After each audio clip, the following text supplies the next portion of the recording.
প্রিয় দেশবাসী, আপনাদের পক্ষে আমি কথা বলি, আপনাদের বিপক্ষে আমি কথা বলি। কারণ এই যে পাথর চুরির ঘটনা আমার আপনার সকলের, এই বাংলাদেশে এত সুন্দর একটি কাহিনী ঘটে গেল, সবাই অবাক। এই ঘটনাটা আসলে যুক্তিসঙ্গত কিনা তা প্রশ্নটা হচ্ছে আপনার কাছে। আপনি কি বলেন? এই যে পাথরগুলো চুরি হচ্ছে,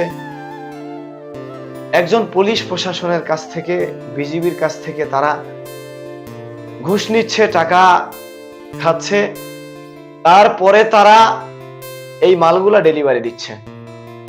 এখন আপনারা কি বলেন? আপনাদের কাছে আমার একটাই প্রশ্ন, এটা কি বাংলাদেশের সুনাগরিক হিসেবে তাদের দায়িত্বটা ঠিক আছে কিনা? বাংলাদেশের সম্পদ আমার সম্পদ, এই পৃথিবীর সম্পদ রাষ্ট্রের সম্পদ। এই সম্পদগুলো যে আমি নিজের হাতে নষ্ট করছি, এটাই কি সঠিক? আপনি কি বলেন? আপনার কাছে প্রশ্নটা। ভালো থাকবেন, সবাই সুস্থ থাকবেন। আল্লাহ হাফেজ।